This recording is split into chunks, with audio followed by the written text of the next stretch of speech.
नमस्कार मेरे सनातनी परिवार, हम हिंदुस्तानी आर के चैनल पर आप सभी का बहुत बहुत स्वागत है। योगेश्वर श्री कृष्ण शरणम मम।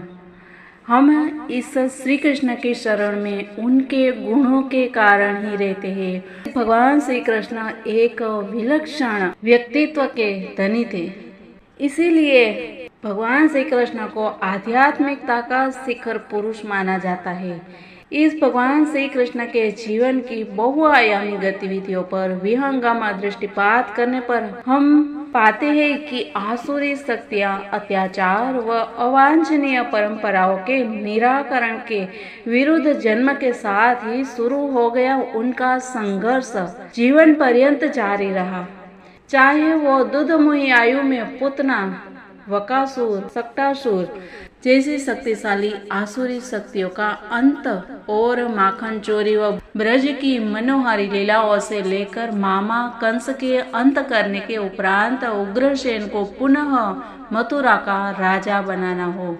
तदुपरांत कंस के ससुर मगध के शक्तिशाली सम्राट जरासंध के अत्याचारों से मथुरा वासियों को मुक्ति दिलाने के लिए सुदूर पश्चिम में गुजरात प्रांत में समुद्र के मध्य एक भव्य नगरी बसाकर पिता वासुदेव को राजा बनाना हो तथा जगत की भलाई के लिए रण छोड़कर भागने का अपयश अपने सिर लेना हो। महाभारत के युद्ध के सूत्रधार अर्जुन को गीता का उपदेश देकर कर्मण्यवाधिकार रास्ते की अनूठी व्याख्या करना हो, सब कुछ अपने आप में अद्भुत है। भगवान श्री कृष्ण जिस युग में अवतरित हुए थे उस समय सत्ता के दो प्रमुख केंद्र थे, हस्तिनापुर और मथुरा।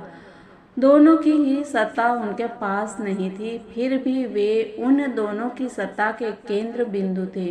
विश्व भर के सभी सत्ताधारी उनके इर्द गिर्द मंडराते रहते थे। श्री कृष्ण अन्य लोगों को सत्ता सौंपी पर स्वयं सदा विरक्त रहे। वास्तव में श्री कृष्ण राष्ट्र नायक इसीलिए बन सके क्योंकि उन्होंने समाज में अत्याचार करने वाली शक्तियों के विरुद्ध लोक शक्ति को संगठित करने में महत्व की भूमिका निभाई। श्री कृष्ण हमारे पूरा इतिहास के एक ऐसे महानायक है जिनके दृष्टि मात्र पर ब्रज की गोप गोपिकाएं तत्कालीन नरेश कंस के विरुद्ध एकजुट हो गए थे। जो समूचे राष्ट्र को दिशा देता है वही सच्चा राष्ट्र नायक होता है। उसके जीवन में पदलिप्सा बिल्कुल नहीं थी। त्याग, सत्ता से अनासक्ति तथा लोक शक्ति को संगठित करने की अद्भुत क्षमता, इन तीनों गुणों के कारण ही श्री कृष्ण युग परिवर्तन करने में सफल हुए। तो ऐसे ही नायक, महानायक हमारे भगवान श्री कृष्ण के गुणों को अनुसरण अवश्य करना चाहिए, तभी हम उनको योगेश्वर श्री कृष्ण कहते हैं। क्योंकि भगवान श्री कृष्ण को पद की बिल्कुल अभिलाषा नहीं थी, वो मित्रों हमें पता चलेगा अभी हमारी इस सीरीज में आगे। हमने देखा श्री कृष्ण का व्यक्तित्व बहुत ही अद्भुत और दिलचस्प है।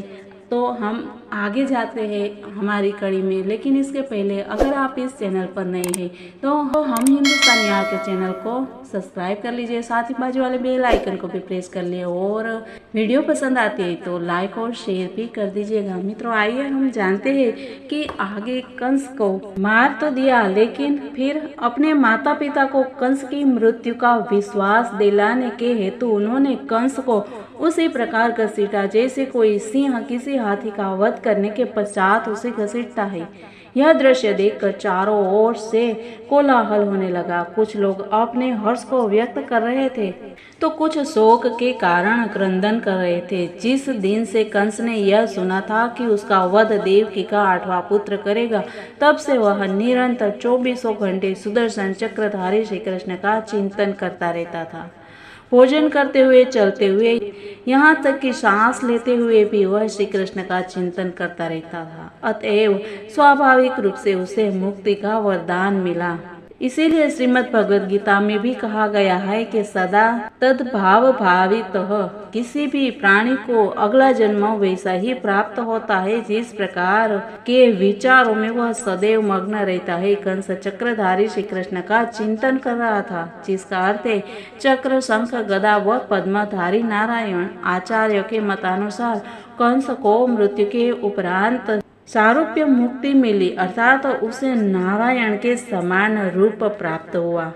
वैकुंठ लोक में भी सभी वैकुंठ वासियों का रूप नारायण के समान ही होता है। मृत्यु के पश्चात कंस को मुक्ति प्राप्त हुई और उसे वैकुंठ लोक में स्थान मिला।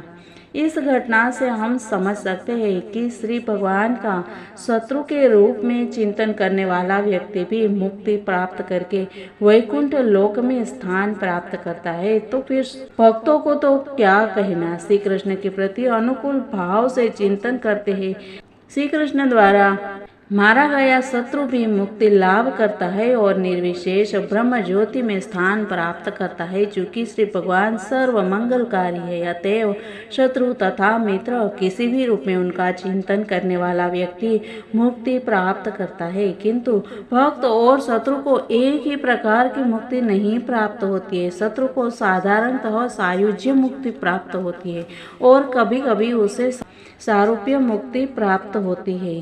कंस के 8 भाई थे, जिनमें से कंस बड़ा था, बाकी सभी उससे छोटे थे। जब उन्हें जानकारी मिली कि उनके ज्येष्ठ भ्राता का वध कर दिया गया तो वे सब मिलकर अत्यंत क्रोध में श्री कृष्ण का वध करने के लिए उनकी ओर दौड़े। कंस तथा उसके भाई सभी श्री कृष्ण के मामा थे। वे सभी श्री कृष्ण की माता देवकी के भाई थे। जब श्री कृष्ण ने कंस का वध किया तो वह मामा का वध था। यह कार्य वैदिक आदेश के विपरीत था। यद्यपि श्री कृष्ण सभी वैदिक आदेशों से स्वतंत्र है, तथापि वे वैदिक आदेशों का उल्लंघन केवल अनिवार्य स्थितियों में ही करते हैं। कंस का वध श्री कृष्ण के अतिरिक्त और कोई नहीं कर सकता था, अतएव श्री कृष्ण को ही उसका वध करना पड़ा। किंतु जहाँ तक कंस के 8 भाइयों का संबंध था, उनके वध का कार्य बलराम जी ने अपने ऊपर ले लिया। बलराम की माता रोहिणी वासुदेव जी की पत्नी तो थी, किंतु वे कंस की बहन नहीं थी।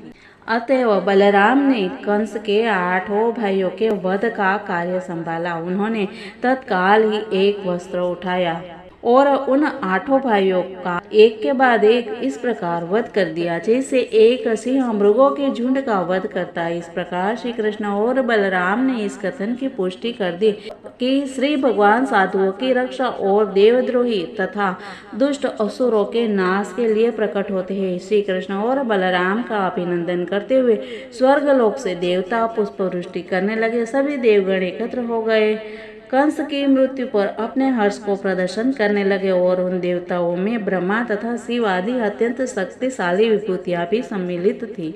स्वर्गलोक में दुदुम्बी बजने लगी और वहां से पुष्पवृष्टि भी होने लगी। फिर आगे हम देखेंगे कि कंस के परिवार का क्या होता है, वहाँ की गादी का क्या होता है, वहाँ के राजा कौन बनते हैं, वो सब हम जानेंगे कल। तब तक के लिए सबको जय हिंद, वंदे मातरम, भारत माता की जय।